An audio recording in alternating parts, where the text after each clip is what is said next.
Welcome back to the series of law of contract. चलिए हमारे consideration के topic को आगे बढ़ाते हैं। न्यूडम पैक्टम मतलब सिर्फ प्रॉमिसेस, ऐसी प्रॉमिसेस जिसका पूरा करने का हमारा कभी इंटेंशंस था ही नहीं। एक्स न्यूडो पैक्टो नॉन ऑरिटर एक्शियो, जहां पर सिर्फ प्रॉमिसेस की गई हैं, वो भी ऐसी प्रॉमिसेस जो कि सिर्फ बोलने के लिए है, लीगल इंटेंशन के साथ नहीं की गई है, उनको फुलफिल करने के इंटेंशंस के साथ प्रॉमिसेस नहीं की गई हैं, तो ऐसी प्रॉमिसेस के अगेंस्ट कोई भी एक्शन अराइज नहीं होता।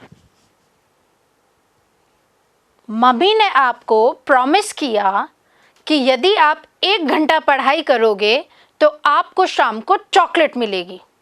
आपने 1 घंटे पढ़ाई भी कर ली और मम्मी ने आपको चॉकलेट नहीं दी, तो नाउ उस प्रॉमिस के अगेंस्ट हम कोई भी एक्शन मम्मी के खिलाफ नहीं ले सकते, बिकॉज वो सिर्फ एक कहने को प्रॉमिस था, ज़रूरी नहीं था कि वो फुलफिल किया जाए। No consideration no contract. इसीलिए सेक्शन 25 कहता है कि agreement without consideration is void. ऐसा अग्रीमेंट जिसमें कोई कंसीडरेशन ही नहीं हो तो वो अग्रीमेंट वॉइड होता है। ये कहता है हमारा सेक्शन 25 कि नो कंसीडरेशन नो कॉन्ट्रैक्ट। यदि कोई कंसीडरेशन ही नहीं है आपके कॉन्ट्रैक्ट में तो दैट मीन्स वो क्या है, न्यूडम पैक्टम है, बेयर प्रॉमिस है, तो वो आपका कॉन्ट्रैक्ट नहीं बनेगा वैसा अग्रीमेंट। लेकिन क्या इसके कोई एक्सेप्शंस हैं? क्वेश्चंस जो मोस्टली एग्जाम में आते हैं वो आते हैं कि agreement without consideration is void, are there any exceptions to section 25? क्या सेक्शन 25 के कोई अपवाद है? सेक्शन 25 कहता है कि वो करार जिसमें कोई प्रतिफल नहीं है वो करार शून्य है। तो क्या इसके कोई अपवाद है? जी यस, बिल्कुल है। सेक्शन 25 में ही इसके कुछ एक्सेप्शंस दिए हुए हैं। आइए one by one in exceptions को हम पढ़ते हैं। सबसे पहला है और जो सबसे इंपॉर्टेंट है वो है नेचुरल लव एंड अफेक्शन। यदि नेचुरल लव एंड अफेक्शन के वजह से कोई प्रॉमिस करता है, कोई अग्रीमेंट में एंटर होता है और उस अग्रीमेंट में कंसीडरेशन नहीं है, उस अग्रीमेंट में प्रतिफल नहीं है, तो वो अग्रीमेंट आपका कॉन्ट्रैक्ट बन सकता है, बशर्ते आप उसकी कुछ फॉर्मेलिटीज जो हैं वो पूरी कर लें। For example, my husband offered me to buy me a diamond ring on the anniversary. मेरे हस्बैंड ने मुझे प्रॉमिस किया कि मैं आपको एक डायमंड रिंग ला के दूंगा एनिवर्सरी पर। अब क्योंकि कुसुम मैम ने तो कॉन्ट्रैक्ट एक्ट पढ़ा हुआ था और कुसुम मैम को पता था कि न्यूडम पैक्टम एक्स न्यूडो पैक्टो नॉन ऑरिटर एक्शियो कि बेयर प्रॉमिसेस जो है वो कॉन्ट्रैक्ट नहीं बनाती। यदि आज ये मुझे डायमंड रिंग ऑफर कर रहे हैं कि मैं एनिवर्सरी पर खरीद के दूंगा और ये यदि मुझे नहीं देते हैं तो मैं इनके अगेंस्ट कोई भी एक्शन फाइल नहीं कर सकती। तो मैंने क्या किया, मैंने कहा उनको आप तो ऐसा करो, मुझे ये लिख कर दे दीजिए, और मैंने उनकी राइटिंग को क्या कर दिया, रजिस्टर्ड करवा दिया। तो now he is bound to buy me that diamond ring. क्यों? हालांकि मैं उनको बदले में कुछ नहीं दे रही हूं, वो मुझे डायमंड रिंग दे रहे हैं, मैं उनको बदले में कुछ नहीं दे रही हूं। लेकिन क्यों? क्योंकि 25 का एक्सेप्शन है कि यदि नेचुरल लव एंड अफेक्शन की वजह से आप किसी एग्रीमेंट में एंटर होते हो, सामने वाले ने आपके लिए कुछ सर्विसेज दी है या आपको कोई गुड्स दिए हैं, कुछ भी दिया है और बदले में आप कुछ नहीं दे रहे हैं, तो दैट अमाउंट्स टू कॉन्ट्रैक्ट, बशर्ते वो चीज रिटन में हो और रजिस्टर्ड हो। मेरे पहले वाले एग्जाम्पल में कि मम्मी ने चॉकलेट दिलाने के लिए प्रॉमिस किया था, यदि आप 1 घंटा पढ़ लें, लेकिन आपने मम्मी की बात को लिखवाया नहीं और उसको रजिस्टर्ड नहीं करवाया, तो आप मम्मी के खिलाफ कोई एक्शन नहीं ले सकते। Why? Because that promise was nudum pactum. लेकिन क्योंकि मैंने कॉन्ट्रैक्ट एक्ट पढ़ा हुआ था और मेरे हस्बैंड ने जैसे ही मुझे प्रॉमिस किया मैंने रिटन में ले लिया, तो नाउ क्यों, जबकि मेरी वजह से उनको कोई कंसीडरेशन नहीं मिल रहा है, मेरी बिहाफ से उनको कोई कंसीडरेशन नहीं मिल रहा है और उनकी तरफ से मुझे डायमंड रिंग मिल रही है, क्योंकि ये agreement natural love and affection की वजह से हुआ था, तो ये एक वैलिड अग्रीमेंट है, ये अग्रीमेंट कॉन्ट्रैक्ट बन सकता है। इसमें एक बहुत ही इंपॉर्टेंट केस है, हम उसकी स्टडी करेंगे। राजलुखी देवी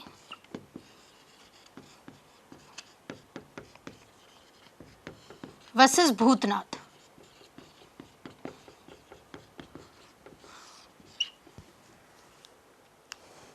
अब इसमें एक हस्बैंड होता है, एक वाइफ होती है, दोनों में आपस में बहुत झगड़े होते हैं। तो हस्बैंड अपनी वाइफ को बोलता है for his peace of mind कि हम दोनों अलग हो जाते हैं और मैं तुम्हें कुछ पैसे हर मंथ देता रहूँगा, बस तुम कहीं और रहो, मैं कहीं और रहता हूँ, ठीक है। यहाँ पे हस्बैंड वाइफ को पे कर रहा था, लेकिन वाइफ की तरफ से हस्बैंड को कुछ नहीं मिल रहा था। कुछ टाइम तक हस्बैंड ने दिया मंथली पेमेंट और बाद में देना बंद कर दिया। वाइफ ने हस्बैंड के खिलाफ केस कर दिया और वाइफ ने कहा कि नेचुरल लव एंड अफेक्शन था, तो उसमें हम एंटर हुए अग्रीमेंट में, तो मेरी तरफ से इनको कंसीडरेशन देना ज़रूरी नहीं है और हमारा जो ये अग्रीमेंट है वो अमाउंट्स टू कॉन्ट्रैक्ट है। तो यहाँ पे कोर्ट ने कहा कि माना कि आप दोनों नियर रिलेशन में हो, माना कि आप दोनों हस्बैंड एंड वाइफ हो, लेकिन आपका जो ये अग्रीमेंट था वो तो झगड़ों का आउटकम था, नेचुरल लव एंड अफेक्शन कहाँ था वहां पर। तो ये अग्रीमेंट जो है इट इज वॉइड, ये कॉन्ट्रैक्ट नहीं बन पाएगा। आइए सेकंड पॉइंट समझते हैं। Promise to compensate voluntarily service.